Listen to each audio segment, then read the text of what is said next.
अगली बड़ी और अहम अपडेट की ओर। ये बड़ी और अहम जानकारी, सऊदी अरब में फंसे इंद्रमणि नौटियाल की वापसी की कोशिशें तेज कर दी गई हैं। सीएम धामी ने विदेश मंत्री एस जयशंकर को पत्र लिखा है। इंद्रमणि की मदद के लिए तत्काल हस्तक्षेप की मांग की है। वहीं सऊदी अरब में बंधक जैसी स्थिति रहने का दावा किया गया है। 2018 में रोजगार के लिए इंद्रमणि सऊदी अरब गए थे।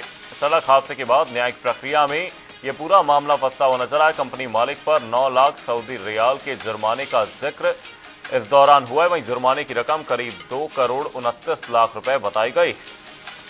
ये बड़ी और अहम जानकारी इस वक्त की ये बड़ी खबर सामने। आपको बता दें, सऊदी अरब में फंसे इंद्रमणि नौटियाल की वापसी की कोशिशें तेज कर दी गई हैं। सीएम धामी ने विदेश मंत्री एस जयशंकर को पत्र लिखा है। इंद्रमणि की मदद के लिए तत्काल हस्तक्षेप की मांग की है। सऊदी अरब में बंधक जैसी स्थिति में रहने का दावा इस दौरान किया गया। 2018 में रोजगार के लिए इंद्रमणि सऊदी अरब गए थे। वहीं सड़क हादसे के बाद न्यायिक प्रक्रिया में यह पूरा मामला फंसता हुआ नजर आया। कंपनी मालिक पर सऊदी रियाल के जुर्माने का भी इस दौरान जिक्र सामने आया है। वहीं जुर्माने की रकम करीब 2 करोड़ 29 लाख रुपए बताई गई है। सऊदी में फंसे इंद्रमणि नौटियाल की वापसी की तैयारियां तेज कर दी गई हैं। सीएम धामी ने विदेश मंत्री एस जयशंकर को पत्र लिखा है और इंद्रमणि की मदद के लिए तत्काल हस्तक्षेप की मांग इस दौरान की गई है। आपको बता दें, सऊदी अरब इंद्रमणि 2018 में रोजगार के लिए गए थे। वहीं सड़क हादसे के बाद न्यायिक प्रक्रिया में यह पूरा मामला फंसता हुआ नजर आया। कंपनी मालिक पर सऊदी रियाल के जुर्माने का भी जिक्र है।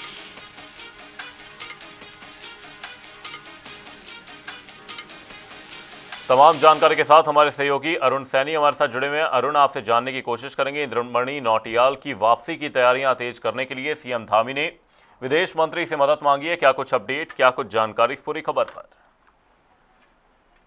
जी मन, बिल्कुल देखिए, सऊदी अरब में उत्तरकाशी का एक युवक इंद्रमणि नौटियाल जो है वो वहां पर फंस गया था और जिसके बाद 2018 में इंद्रमणि नौटियाल रोजगार के लिए सऊदी अरब गए थे और वहां पर सड़क हादसे के बाद सऊदी अरब की न्यायिक प्रक्रिया में मामला फंस गया था और वहां पर जो है वो फंसे हुए हैं।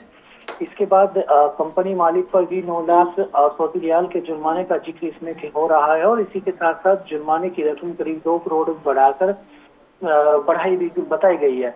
इसी के साथ ही अब ये मामला संज्ञान में आया तो मुख्यमंत्री पुष्कर सिंह धामी ने विदेश मंत्री एस जयशंकर को पत्र लिखा है और उन्होंने इस पत्र लिखकर इस मामले में तुरंत हस्तक्षेप की मांग जो है वो की है और इंद्रमणि नौटियाल की अपने स्वदेश में वापसी को लेकर कोशिशें तेज अब हो चली है और मुख्यमंत्री पुष्कर सिंह धामी अब इस मामले में पूरे एक्टिव नजर आ रहे हैं। विदेश मंत्रालय से बात मुख्यमंत्री की चल रही है, इसी के साथ ही केंद्रीय नेतृत्व से भी लगातार बात मुख्यमंत्री की चल रही है और मुख्यमंत्री पुष्कर सिंह धामी ने पत्र लिखा है और उसकी इंद्रमणि नौटियाल की स्वदेश वापसी की मांग जो है की है और इस मामले में हस्तक्षेप करने की मांग भी मुख्यमंत्री पुष्कर सिंह धामी ने की है। अब ये कब कैसे आगे विदेश मंत्रालय इस पर काम करता है और कब तक इंद्रमणि नौटियाल की अपने स्वदेश वापसी होती है और आगे इसमें क्या कुछ और कदम उठाए जाते हैं और तमाम चीजें देखने वाली होंगी। 2018 में रोजगार के लिए सऊदी अरब गए थे इंद्रमणि। बहुत बहुत धन्यवाद अरुण तमाम जानकारी के लिए। सड़क हादसे के बाद न्यायिक प्रक्रिया में पूरा मामला फंसता हुआ नजर आया। कंपनी मालिक पर सऊदी रियाल के जुर्माने का भी जिक्र है। जुर्माने की रकम करीब 2 करोड़ 29 लाख रुपए बताई गई है। सऊदी में फंसे इंद्रमणि नौटियाल की वापसी की कोशिशें तेज कर दी गई हैं।